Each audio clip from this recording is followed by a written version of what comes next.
Oh dear. Oh. Sorry, I've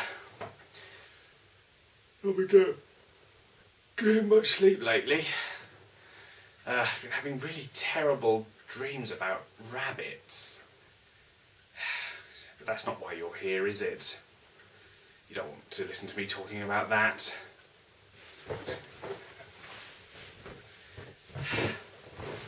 It's not want, is it? You want this? Hello, I'm a British person, and for once I'd like to talk a little bit about a good movie. Remember in 1999 when The Matrix came out? While nobody actually seemed to understand it, people did agree that the action was unique, the casting spot on, and the story was totally original. Mind you, this is the same year that Phantom Menace, Wild Wild West and Baby Geniuses came out.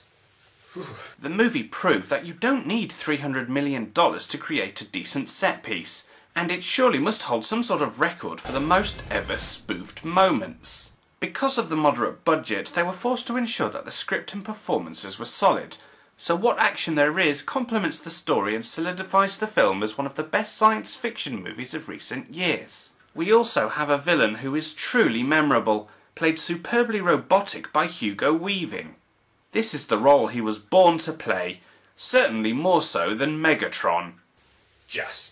It also introduced the world to the Wachowski brothers, a pair of complete dorks who just so happened to be allowed to make a movie. And I tell you what, it's a bloody good job nobody gave them $300 million to make a sequel, because I bet they would have gone and ruined everything which made the original so original. Oh yeah, they did. Oh, sorry. I'm sorry, I'm just so tired, and all these terrible sequels don't make it any easier. Matrix Reloaded. Goody. The movie starts as you'd expect an over-budgeted sequel to start, with a massive explosion.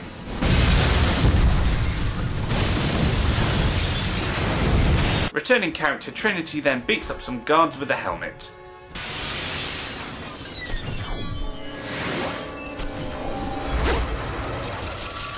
She then bursts from the building and we see she is in fact being chased by an agent. They both fall and shoot each other, and somehow Trinity, this amazing marksman, can't hit him for shit, whereas one well-placed shot from the agent is enough to finish her off. She then smashes rather hard into this car. Of course it was all a dream. You know, we're now 3 minutes into this movie and we've already had as much bullet time as there was in the original. On board the ship, we're then reintroduced to our heroes from the first, Neo, Trinity and Morpheus. This time around they're joined by a new crew member, Link, who will be joining us throughout the movie as the comic relief character. We also meet more of Zion's inhabitants, including Will Smith's wife. And if you're wondering who the hell they are, well, that's probably because you haven't seen any of Animatrix or played Enter the Matrix. Nice thinking, movie makers. Anyway, thankfully they're here to outline the movie's plot for us. Is it a rule that everybody there has to look cool? I mean, where's the guy in the Hawaiian shirt and shorts? They explain that soon the prophecy that they kept banging on about in the first one will be fulfilled. Meanwhile, they receive a rather unwelcomed visitor. A gift. You see, he set me free. Agent Smith? I thought he was destroyed in the first one. Well, apparently he wasn't, and he has left a message he wants to pass on to Neo. This then leads to a fight scene which really doesn't go anywhere, and Neo just ends up flying away. This is the point where I officially hate this movie. 10 minutes in. Oh well, only 110 to go. So Neo flies around for a bit just to prove that this movie has a ridiculous budget, before we're treated to a shocking revelation. Well, not exactly. 2 Smiths! What a twist! After fanny-arsing around for a bit, the Nebuchadnezzar returns to Zion. Once there, we get a nice look at a poorly CGI'd Aliens ripoff. Commander Locke demands requests your immediate counsel, sir. Zion also appears to be full of bad actors. As well as cliched characters, as here we meet a bumbling idiot who idolises Neo. We then see Locke and Morpheus having a heated discussion. Locke is pretty miffed that Morpheus disobeyed his order to return to Zion sooner. There is only one way to save our city. How? Neo. God damn it, Morpheus. Not everyone believes what you believe. And in that one sentence, the entire mythology set up by the first Matrix is put in doubt. Neo has suddenly gone from being a messiah to a bloody cult leader. Locke also has a habit of saying funny words. Of your duty. Duty. We then have one of the most completely unexpected scenes in recent cinema history. It starts normal enough. We are still here! And then 1 minute later...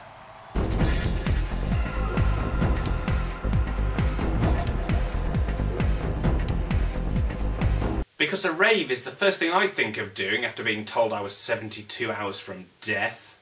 It turns out Neo and Trinity aren't into that sort of thing, though. Nope, they decide to go back to their place where Neo can nail her. Get it? Nail her? You know, he nails her because he's a wooden actor and nails things. We then see Smith taking over this bloke. And because he was such a well-loved villain in the first, I guess they felt they had to get as many Smiths in there as possible. Then, back in Zion, undercover Smith approaches Neo but is just saved by the annoying brat from earlier. This then gives them chance to sod off and plug themselves back into the Matrix. Once there, Neo meets this nice Asian chap called Seraph. Well, I say nice, they do have a bit of a fist fight before they decide to be friends. Good.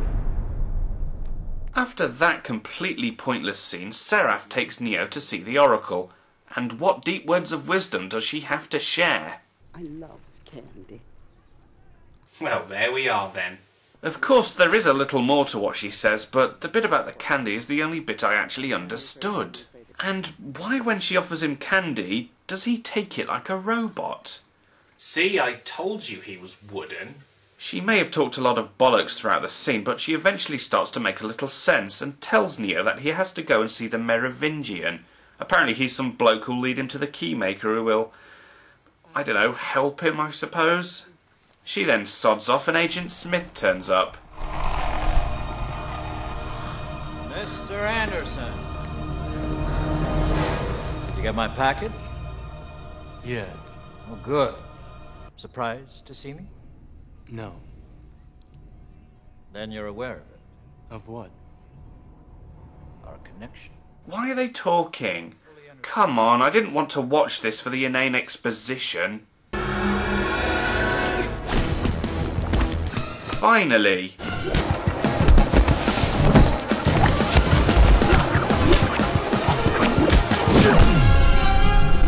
Hang on, what's with the CGI bullet time? I guess there are no need for camera rigs this time around.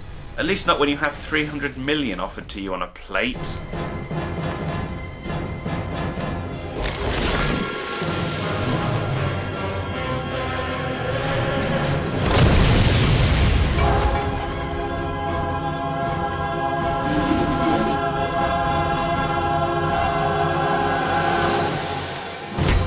Jeez, how long does this scene go on for?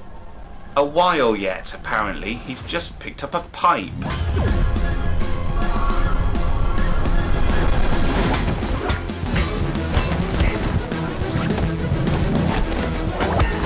Yes, those rubber pipes really are effective weapons.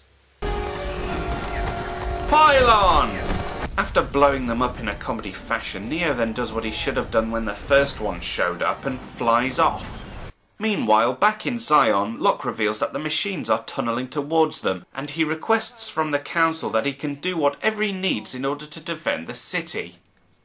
Councils, prophecies.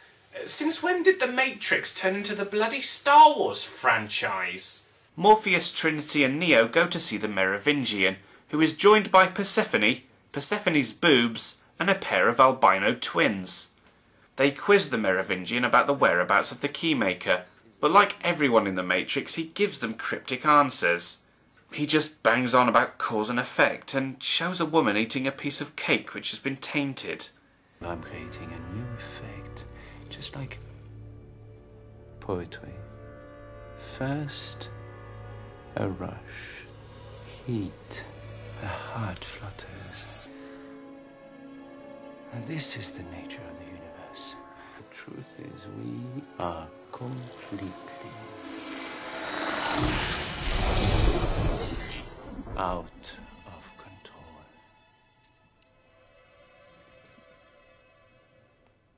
So, does she feel sick? Did she have an orgasm or have the shits? How disgustingly erotic. The Merovingian then gets fed up and orders them away. Persephone then meets them and she leads them down to the toilet. And what she wants from them is a little weird. I'll give you what you want, but you have to give me something. What? A kiss. What? That never happens in real life. The only time I was propositioned in a toilet saw me coming out with a sore arse. Wait, no, it wasn't because of that. It was because I had a dodgy curry the night before. It wasn't bum sex. I want you to kiss me, as if you were kissing her. Why? Yes, he really looks like he's upset about that, doesn't he?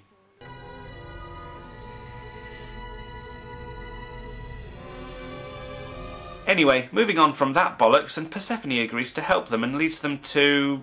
My husband saved them because they're notoriously difficult to terminate. How many people keep silver bullets in their gun? vampires, apparently. There are vampires in the Matrix now. But there's no point in remembering that fact, considering it is never mentioned again. She then leads them to the keymaker and they all gather in a nice location which I'm sure won't soon be the setting for another fight scene. Persephone then gloats to the Merovingian that she's gone behind his back because he was cheating on her before. What cause? How about the lipstick you're still wearing? Lipstick? Lipstick? What craziness are you talking about, woman? There is no lipstick. She wasn't kissing your face, my love. Where was she kissing then? Excuse me.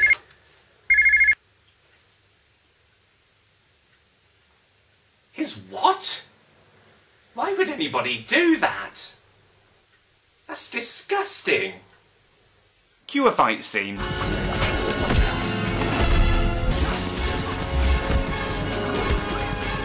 They seem to just wait in line for their turn to attack. Surely if they all just went in for him, they'd be able to kick the crap out of him. Meanwhile, the others escape with the keymaker, and after another overly choreographed fight scene, they manage to drive off. Time for an over-the-top car chase. And of course, they've been nice enough to throw in a bit of unneeded bullet time as well.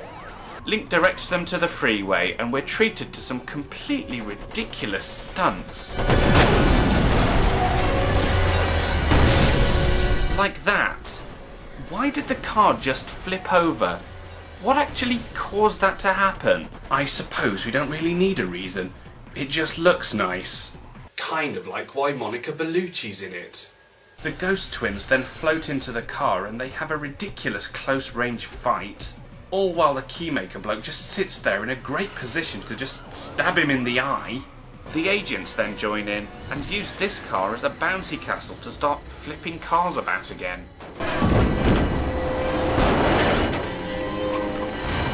I mean, honestly, why did that car just flip over?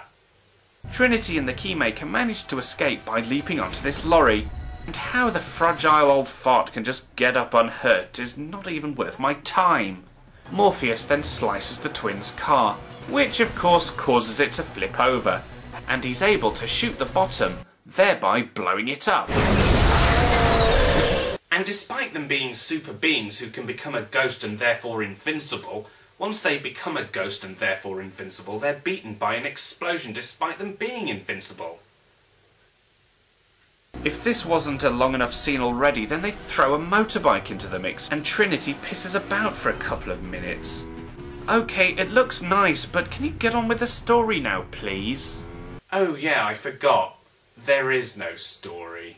The old bloke is then flipped up again and lands quite hard on his back. Surely that must have done him some damage. Nope, he's fine. I think they should let him fight against the agents. He seems bloody hard to me. Of course, Morpheus is the one who has to fight the agent, but first decides to do his best Daniel-san impression. So it turns out Morpheus is a bit shit, and he manages to get beaten. But luckily Will Smith's wife is there to save the day. Morpheus then jumps back on and kicks the agent off. But oh dear, an even bigger threat is approaching, which not even this little boy's mum can stop. Suddenly they remember the hero of the movie, who luckily is here to play the part of the Deus Ex Machina. And he plucks them from the explosion. And no, the force which should have in fact broken every bone in his body, does in fact leave the old man completely fine. And after 90 minutes we finally see the machines approaching Zion. Intense. The Keymaker then explains to our heroes what they must do. There is a building. Inside this building there is a level where no elevator can go. The system is based on the rules of the building. One system built on another. Once the door is unprotected, the connection will be severed. Right, did you get all that? No? Of course you didn't. It didn't make bloody sense. Essentially, they have to deactivate the power so Neo can go through a door. So why didn't they just say that? The plan kicks off with Niobe beating up some guards so this chap can turn off the backup power. But of course there wouldn't be any drama if it all went to plan, so these Sentinels kill them in the real world, therefore killing them in the Matrix. But that's okay, because Morpheus gave us a heartwarming speech a few minutes earlier. Isn't that worth fighting for? Isn't that worth dying for? No. They managed to destroy the power station, but unknown to the others, the backup power is still running. So despite promising Neo that she would stay put, she plugs herself into the Matrix, and we basically replay the opening scene of the movie. Meanwhile, the others have a run-in with Smith, and poor old Morpheus is nearly Smithized. But luckily Neo is there to save his ass again, just as Trinity deactivates the power and they fly in through the door. But oh no, the Keymaker has been shot. Perhaps he isn't a superhero after all. Neo then takes the poor bloke's key and just lets himself into this room. What wonders could possibly await? Well, that's underwhelming. Concurrently, while your first question may be the most pertinent, you may or may not realize it is also the most irrelevant. Does everybody in this bloody movie need to talk in riddles? Is the sum of a remainder of an unbalanced equation inherent to the programming of the Matrix. You are the eventuality of an anomaly which, despite my sincerest efforts, I have been unable to eliminate from what is otherwise a harmony of mathematical precision. I've never seen a film before where people can talk so much without actually saying anything. I'd love to know how they wrote this piece of crap. So the next word is anomaly. Really good word, lads. Let's write that in the script. So Neo says, "Why am I here?" And then the architect says, "Purified regurgitation, baby mattress anomaly." Genius. To boil it down to its simplest form, the architect is explaining that Zion has to be destroyed because it's a shithole and they want to start again. The architect then offers Neo a choice, to either save Zion or save Trinity. And because he's a horny bugger, he chooses to save his girlfriend. I would hope that we don't meet again. Me too. While they were yakking, Trinity and the agent were having a scrap, which of course is also what happened at the start of the movie. But luckily, because Neo is such a badass, he not only manages to catch her before she hits the ground, but also drag a bunch of cars behind him. But alas, she's been shot. Bye bye Trinity. Of course not. And seeing as he can break the rules of nature, why not just break a few more rules? And he just pulls the bullet from her body. Because it's the bullet that would have killed her, not the wound or blood loss or anything. He then pumps her heart to get it beating again.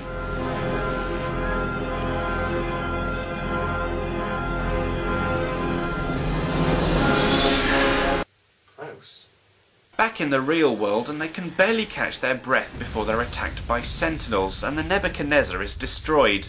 They try to outrun them, but of course they're only human in this world. Or are they?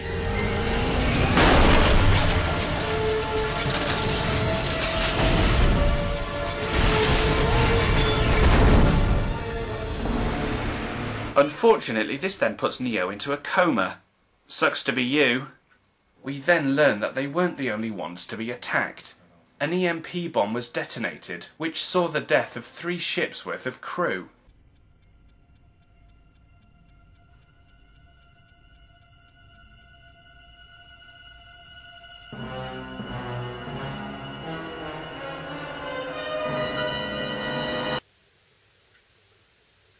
Who is that? Oh, I know. That's the guy that Smith took over at the start. Yeah. You know, it would have had so much more impact if I knew who the bloody hell that character was. All in all, the film tries far too hard to emulate the success of the original. The first was confusing, but at least it made sense. Here we have complicated dialogue, over-the-top CGI, and action scenes which I could describe more like dance scenes than fight scenes. And of course it leaves us with an open ending. You know what that means, don't you? It's only the first in 2 simultaneously filmed sequels. I just don't think I can cope with another Matrix movie. Not if it's anything like Reloaded. I mean, I could barely stay awake now. I'm sorry, I'm just going to have to do this another time. I've just got to get some sleep.